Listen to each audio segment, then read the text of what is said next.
You can see it out in the fields, can't you?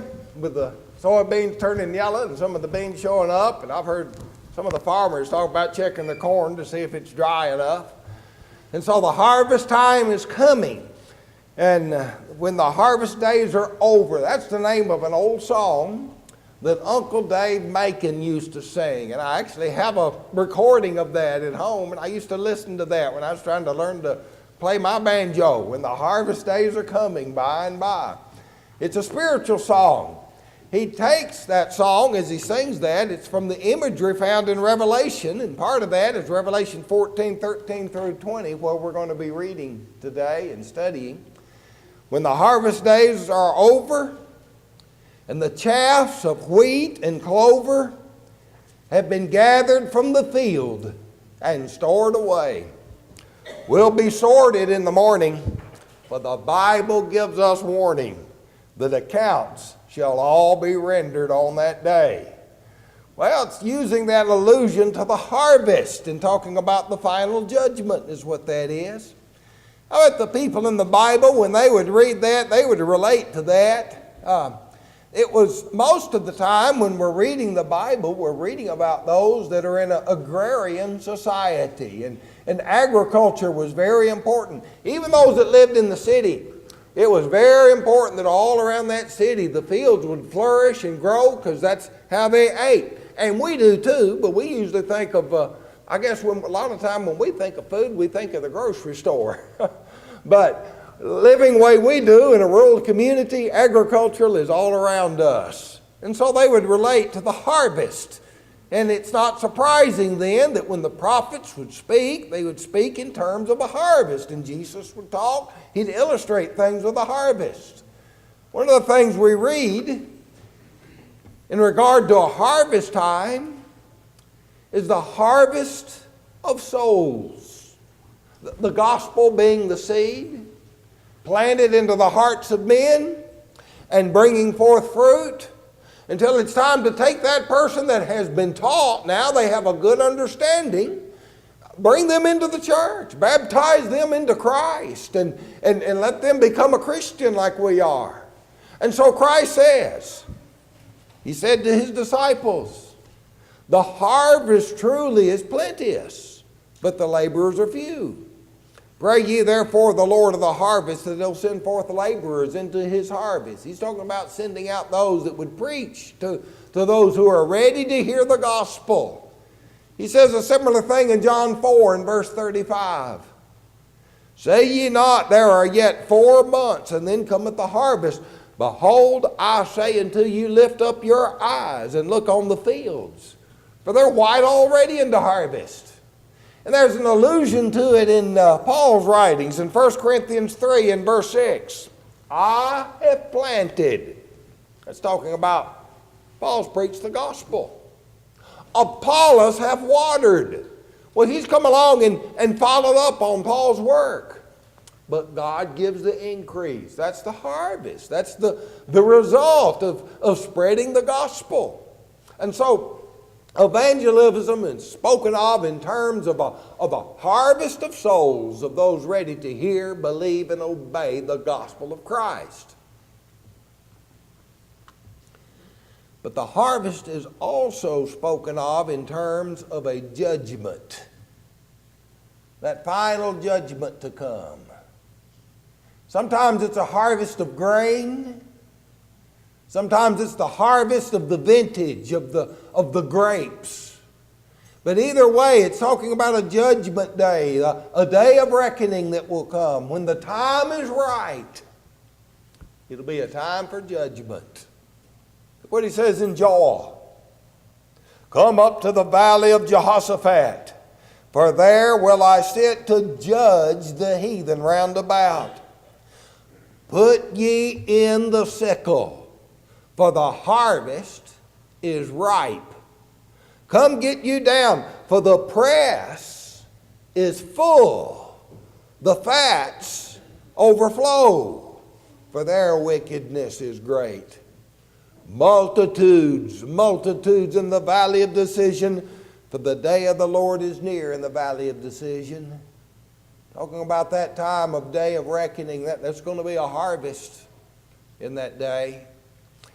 Isaiah 63 verses 1 through 4, and then we'll go on through verse 6. But listen to the image of the harvest here. I think it's just through 1 through 4. Look at the harvest. Who is this that cometh from Edom with dyed garments from Basra? Why would the garments be dyed? Well, they've been treading out the vintage is what it is, and they've got their garments stained with the juice from the grapes. It says, this that is glorious in his apparel, traveling in the greatness of his strength, I that speak in righteousness, mighty to save. Wherefore art thou red in thine apparel? And why thy garments like him that treadeth out the wine vat? I have trodden the winepress alone, and of the people there was none with me. For I will tread them in my anger, and trample them in my fury. And their blood shall be sprinkled upon my garments, and I will stain all my raiment. For the day of vengeance is in mine heart, and the year of my redemption is come. The time was ready. The grapes were harvested, and they were treaded out in the wine vat there for them. And so there's the imagery there of the judgments coming and the harvest. Jeremiah 51 verses 33. For thus saith the Lord of hosts, the God of Israel, the daughter of Babylon is like a threshing floor. It's time to thresh her. Yet a little while, and the time of her harvest shall come. And then Lamentations chapter 1 and verse 15. The Lord hath trodden under foot all my mighty men in the midst of me. He hath called an assembly against me to crush my young men. The Lord hath trodden the virgin, the daughter of Judah, as in a winepress. The judgment of the Lord had come. Hosea chapter 6 verses 10 and 11.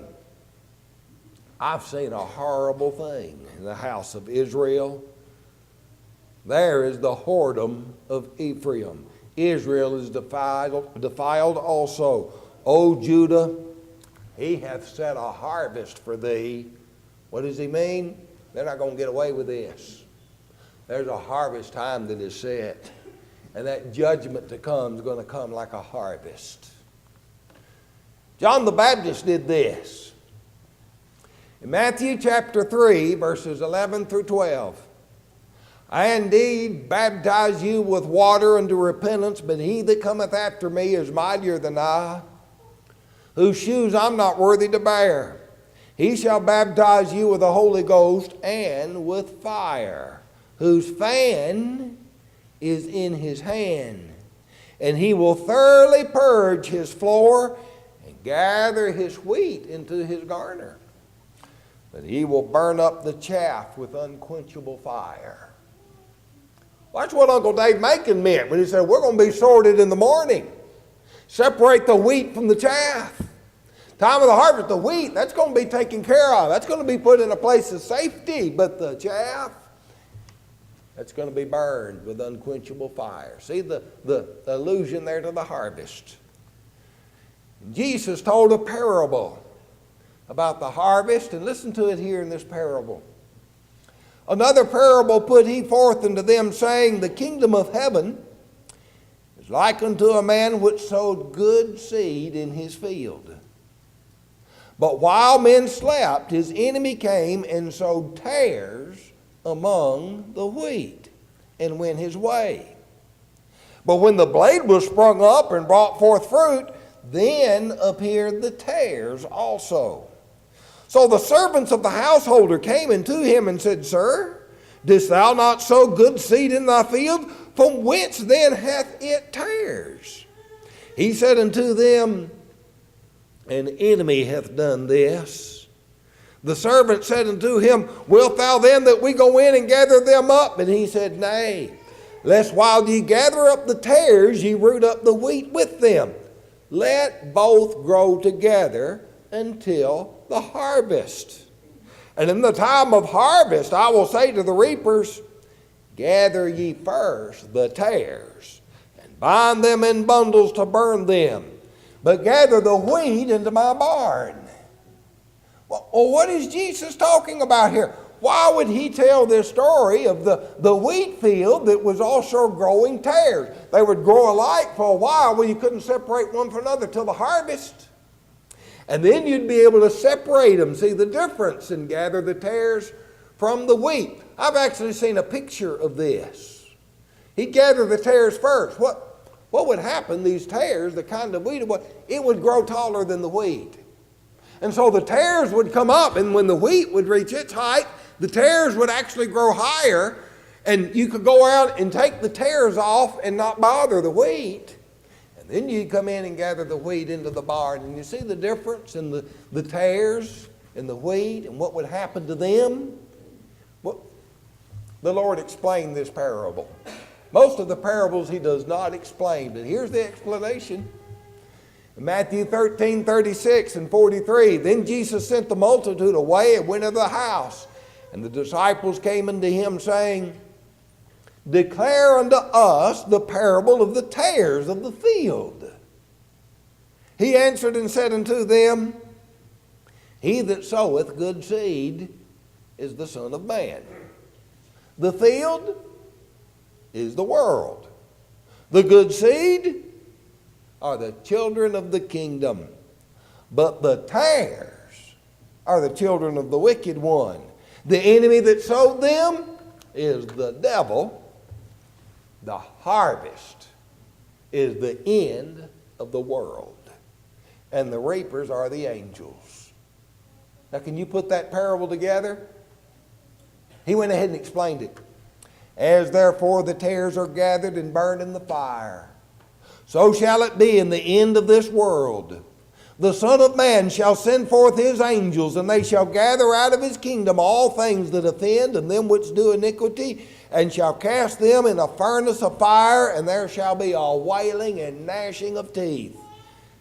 Then shall the righteous shine forth as the sun in the kingdom of their Father. Who that hath ears to hear, let him hear.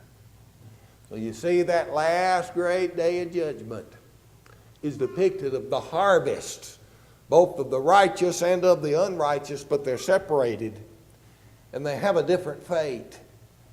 Now, with that background, let's go to our text. In the book of Revelation, chapter 14 and verse 31 is where we'll begin. I think that's 13 instead of 31. You might want to check that. But anyway, Revelation chapter 14, I believe this is 13. I don't know. You have to check that. But here it is. I heard a voice from heaven saying unto me, write, blessed are the dead which die in the Lord from henceforth. Yea, saith the Spirit, that they may rest from their labors, and their works do follow them. Now, he didn't just say, blessed are the dead who die. He said, blessed are the dead who die in the Lord. We see those suffering, and we'll say, well, now death came to them as a blessing. But not necessarily so. Death comes as a blessing to those that die in the Lord. And that makes me want to make sure that I'm in the Lord before I die. It tells us in Hebrews 9:27, it is appointed to all men once to die, and after that the judgment. And if we're going to the judgment, we want to make sure when we're going there that we're in the Lord. Now, the way to get in the Lord is to hear and believe and obey the gospel of Jesus Christ. It tells us in Romans 6:3-4, know ye not that so many of us as were baptized into Jesus Christ were baptized into his death? Therefore we're buried with him by baptism. And then it tells us in Galatians 3 and verse 27, as many of you as have been baptized into Christ have put on Christ. So that's how you get in the Lord. But there's more to it than that. Now you have to remain in the Lord. Abide in the Lord. When that great resurrection day comes, you want to be found in the Lord. And that's what Paul is talking about in the book of Philippians chapter 3, verses 8 and 9. He talks about how he wants to win Christ, but then he says, and be found in him.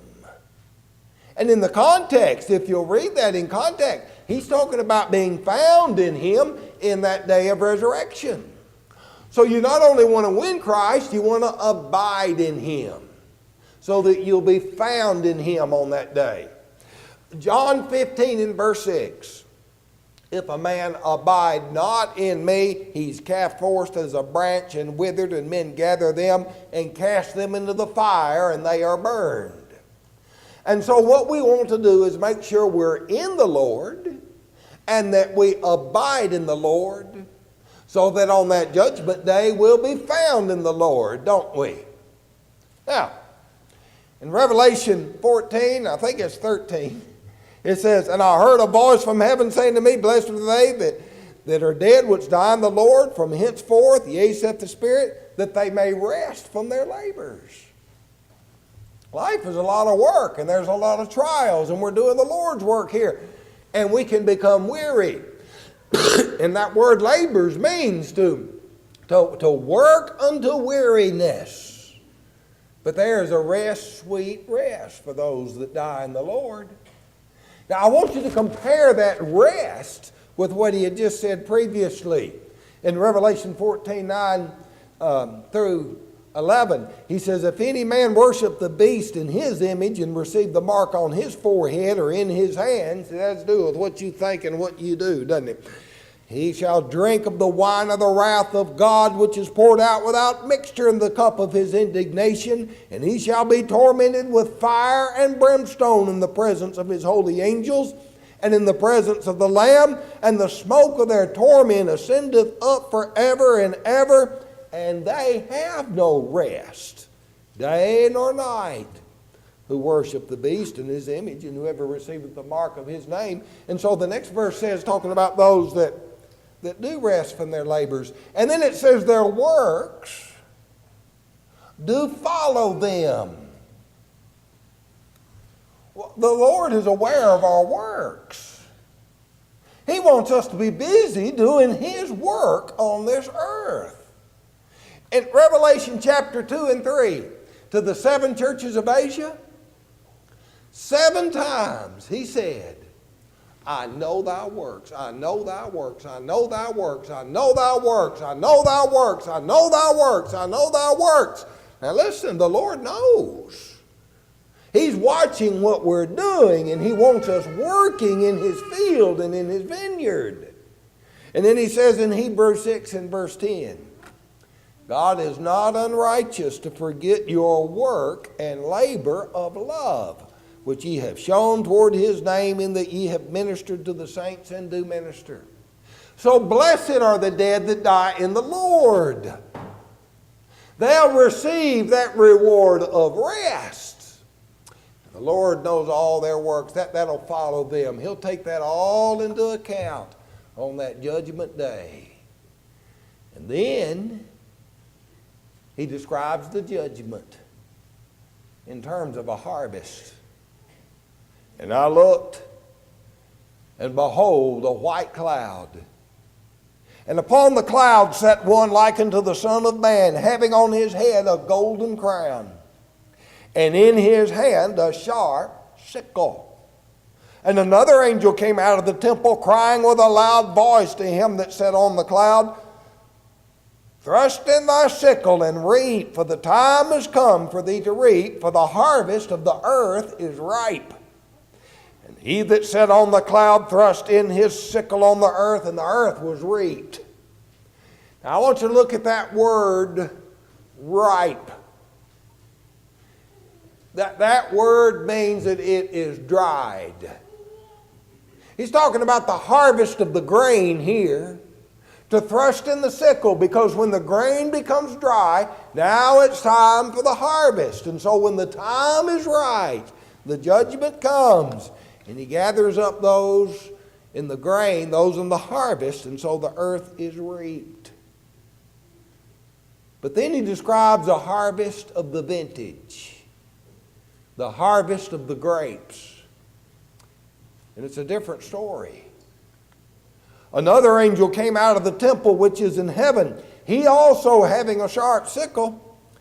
And another angel came out to the altar which had power over fire, and cried with a loud cry to him that had the sharp sickle, saying, Thrust in thy sharp sickle, and gather the clusters of the vine of the earth, for her grapes are fully ripe. And the angel thrust in his sickle to the earth, and gathered the vine of the earth, and cast it into the great winepress of the wrath of God. So here are the righteous described as becoming dried and harvested to be put away into the barn to be taken care of. That's the harvest he wants. Well, what about these grapes? Now they're ripe too. Now, we use the same English word is found both to describe the grain being ripe and the grapes being ripe. But it's not the same word in the Greek in which it was written. The grain is ripe because it is dried. And that's the meaning of that word. But over here, the second time the word ripe is used, it's a different word. And it means it has come to full maturity. Well, you know how it is if you've ever grown grapes. Those little old hard green grapes, but they don't stay that way. They'll go on and they'll change into the color where they're going to be, and they become full and filled. And now they're ready because they've come to full maturity, maybe even to the bursting, you see. And so that's when the time is ready. Now they gather the grapes. So it's a different word for ripe. But it's not pleasant. What happens to the grapes? They're not cleared away and stored and treasured up in the barn. They're taken to the wine press and they're crushed. The wine press of the wrath of God. That's graphic imagery, isn't it? You've heard that song. The battle hymn of the Republic. Mine eyes have seen the glory of the coming of the Lord. He is trampling out the vintage where the grapes of wrath are stored. A lot of times that song's in a hymn book. It's in a hymn book because the imagery of that song is coming out of these words, like in Revelation and some from some of the others that we read about that harvest of the vintage. Let me tell you, that is not a hymn. You know why that song was written? Well, it's in that picture. It's about the northern armies going down there to crush the South. That's what that song is written about. I don't sing that hymn. Every now and then someone picks a hymn that they might like and all, but I get thinking what that means. I thought, well, I'm not going to judge them for singing it. I'm not going to sing that hymn because I don't like the background of that. I don't like to think a federal army is coming down and crushing the South. It's a war song is the reason that was written. But the imagery comes from this. There's going to be a time of judgment when the wicked, they're going to be gathered up like grapes and crushed. And then he says this, in the last verse of Revelation 14, the winepress was trodden without the city, and the blood came out of the winepress, even unto the horses' bridles, by the space of 1,600 furlongs. If you do the math to convert a furlong into a distance we're familiar with, it's a distance of about 200 miles. Somewhere between 180 and 200 miles. Pretty much the distance across the land of Israel, the 200 miles from north and south. And the grapes, the juice from the grapes described as the blood that comes out up to the horses' bridles. Well, that'd be what? That'd be 4 or 5 foot tall. A river 4 or 5 foot tall, 200 miles long of blood. What are we talking about? Well, it's not talking about something literal. Now, I don't know how wide that is, but that's not really talking about a literal river of blood flowing down through Israel. It's all in imagery. And that's 1600. Now, we'll be speculating here just a little bit, but a lot of times the number 4 stands for humanity in apocalyptic language. Well, 1600, that'd be 4 times 1,000. And so it's suggested, and nothing dogmatic here, because I don't think we can be dogmatic on this, but it is suggested by the commentaries that this number then stands for the whole of humanity. That judgment day has come, and there is no escape. Everyone's going to be judged. Now, you're either going to be gathered like the wheat and treasured into his barn, or you're going to be gathered like these grapes and crushed in the winepress of God's wrath. And so that's the harvest imagery of the judgment to come. Be not deceived. God is not mocked. Whatsoever a man soweth, that shall he also reap. For him that soweth to the flesh shall of the flesh reap corruption. But he that soweth of the Spirit shall of the Spirit reap life everlasting. And let us not be weary in well-doing, for in due season we shall reap if we faint not. So what are we sowing in our lives? Are we sowing the grain? Are we sowing the wild grapes? They're going to be crushed. There's another imagery in regard to the final judgment that too is taken from agriculture, but not so much of a harvest. It's found in Matthew chapter 25 and beginning in verse 31 and goes through verse 46. Let me read the beginning and end of that. It says, when the Son of Man shall come in his glory and all the holy angels with him, then shall he sit on the throne in his glory. And before him shall be gathered all nations, and he shall separate them one from another, as a shepherd divideth the sheep from the goats. And he shall set the sheep on his right hand, and the goats on his left. But these shall go away into everlasting punishment, but the righteous into life eternal. On that last judgment day, I don't want to be a grape. I want to be the grain. And you know, we sing in the little vacation Bible school songs. I don't want to be a goat. Nope. I want to be a sheep. And the way we become the grain and the way we become the sheep is to be baptized into Christ and abide in him and be found in him. Well, it's kind of a fun song that Uncle Dave was singing, and I know he meant it to be fun, and he was enjoying himself, and he was doing it with his banjo, but he had some good lyrics in that song. He said, the harvest days are over by and by. We shall stand around the judgment throne on high. We shall know what we have known. We shall reap what we have sown when the harvest days are coming by and by. That harvest time is coming for every one of us.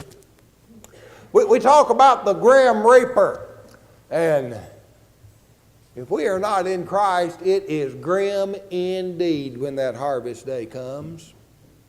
But if you'll remember in that imagery, it was the Son of Man himself that harvested the wheat. That won't be grim. That'll be a time of blessing. Blessed are they that die in the Lord. But one way or the other, that harvest day will come, and in the end of the world, it comes for all. And we need to be ready. We need to be in the Lord and be found in him. And so by way of invitation, if you're not ready, look at the fields. They're getting ready for harvest. and the harvest day is coming. So let's get ready. Make yourself ready and come forward if you need to as we sing this invitation song.